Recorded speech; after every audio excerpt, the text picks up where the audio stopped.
فرق کیوں پڑا, وہ موکلات کہاں چلے گئے, کیوں رک گئے, ان کے کام اور وہ ختم کیوں ہوئی ان کی وزارت عظمیٰ, ان باتوں کا کچھ نہیں پتہ. لیکن بہرحال چونکہ ان کا اعتقاد ہے اور ہم سب نے یہ دیکھا ہے کہ انہیں اس کے بڑا فائدہ ہوتا ہے, تو ممکن ہے انہیں کوئی ایسی خبریں اسی طرح کے کسی سورس سے مل رہی ہوں. لیکن افسوسناک بات یہ ہے کہ وہ اپنے ملک کی فوج کے جو سینئر موسٹ جنرلز ہیں, ظاہر ہے جو 5 6 7 8 جتنے بھی ہیں ٹاپ کے جو سینئر موسٹ جنرلز ہیں, انہی میں سے کسی ایک نے لگنا نا آرمی چیف. یہ تو ممکن نہیں ہے کہ شہباز شریف صاحب حسین نواز کو آرمی چیف بنا دیں. اچھا اگر اس طرح کا ہو رہا ہوتا تو پھر ٹھیک ہے, پتہ لگتا کہ جی عمران خان صاحب کا الزام میں کوئی وزن ہو سکتا تھا, یا وہ خواجہ آصف صاحب کو بنا دیں یا رانا ثناء اللہ صاحب کو بنا دیں. اچھا اس طرح کی کوئی بات پاسبل ہی نہیں ہے. ایون یہ بھی نہیں ممکن کہ وہ 3 اسٹار جنرل سے جو ٹاپ سینیورٹی میں آتے ہیں ان سے ہٹ کر کسی میجر جنرل کو یا بریگیڈیئر کو کوئی پروموشن دے کر لے آئے یا کچھ کر لیں, ایسا کچھ نہیں ممکن. جو سسٹم میں آرمی کے سسٹم میں ان کے اپنے جو بھی پروٹوکولز ہیں, جو پروسیجرز ہیں, ان کو کمپلیٹ کر کے جو لوگ اس پوسٹ تک پہنچے ہیں, ان کی ترقیاں ہوئی ہیں اور وہ لیفٹیننٹ جنرل کے عہدے پر ہیں, 3 اسٹار جنرلز ہیں جو, انہی میں سے کسی ایک نے لگنا ہے. تو عمران خان صاحب کو کیا پرابلم ہے, وہ کیوں ان پر کرپشن کا الزام لگا رہے ہیں؟ سمپلی وجہ یہ ہے کہ ان کی دال نہیں گل رہی.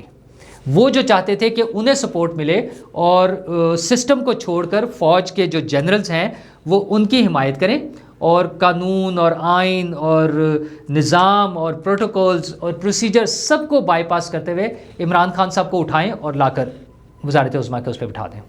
یہی فواد چودھری صاحب کے بیان آتے ہیں بار بار کہ اگر اسٹیبلشمنٹ اس کو MQM کو اور BAP کو اور ان پارٹیوں کو الگ الگ کر دے, اس سے حکومت سے الگ کر دے, تو ہم واپس آ جائیں گے. بھئی کیوں کر دے؟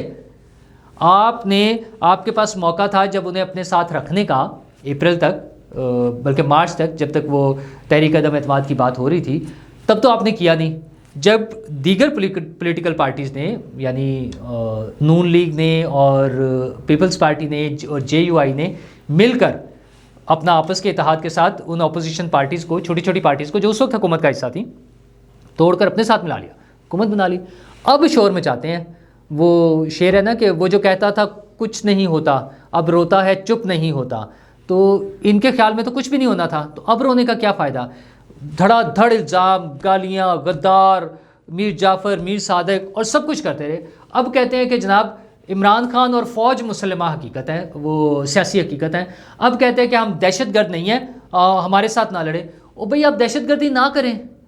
جو شہباز گل صاحب نے جو کام کیا تھا, جو ان کا بیان تھا, جو اعظم سواتی صاحب جو بات کر رہے ہوتے ہیں, جو عمران خان صاحب تقریریں کر رہے ہوتے ہیں, مطلب آپ فوج کے خلاف ایک بات کر رہے ہیں, آپ فوج کے خلاف نفرت پیدا کر رہے ہیں.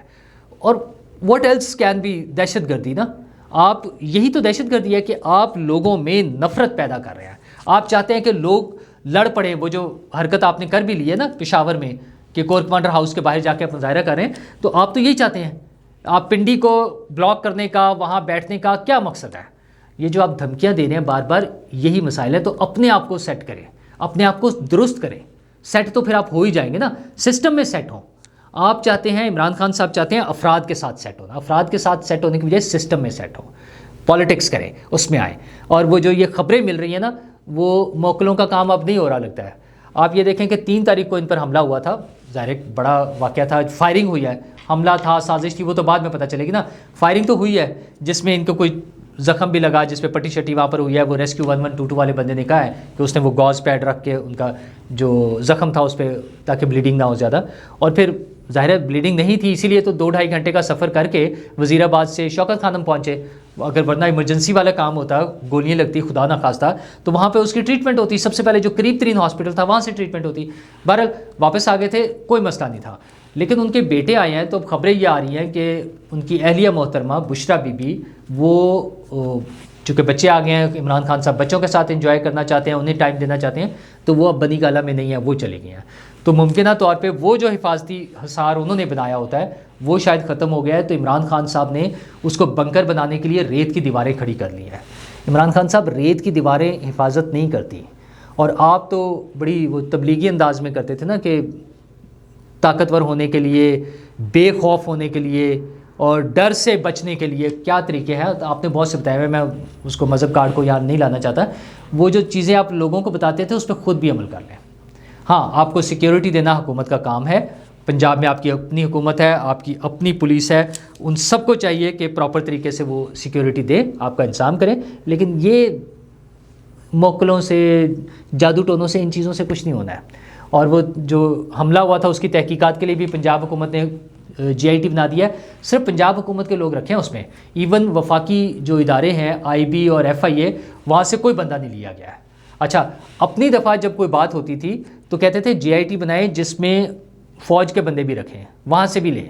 تو آپ نے تو کسی بندے کو رکھا ہی نہیں ہے, آپ نے تو وفاقی حکومت سے کسی بندے کو نہیں لیا. تو ایسی جی آئی ٹی پہ پتہ نہیں کیا اس سے رزلٹ نکالنا چاہ رہے ہیں. چلیں یہ بھی کر کے دیکھ لیں, اس میں کوئی ایسی حرج والی بات نہیں ہے. تو دوسری طرف عمران خان صاحب اور اسد عمر صاحب اور فواد چودھری صاحب پہ توہین الیکشن کمیشن کا کیس ہے, جو کہ آج سپریم کورٹ میں اس کی ہیئرنگ ہے.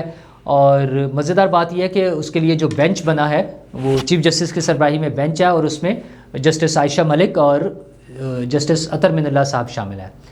تو اطہر من اللہ صاحب وہ جج ہیں جو اسلام آباد ہائی کورٹ میں کہتے تھے کہ میں توہین عدالت کے قانون کو نہیں مانتا, مطلب توہین عدالت کو ہی نہیں مانتے نا, ان کے خیال میں یہ کوئی چیز ہی نہیں ہے. تو یہ تو پھر توہین الیکشن کمیشن ہے. تو دیکھتے ہیں کہ اب اطہر من اللہ صاحب اپنے پرانے موقف پہ قائم رہتے ہیں یا حالات اور واقعات اور اپنی کمپنی اور اپنے بینچ کے ساتھ دیکھتے ہوئے کچھ نئے فیصلے ہوتے ہیں. کیونکہ عمران خان صاحب کی قسمت کے فیصلے بڑی حد تک عدالتوں میں ہونے ہیں.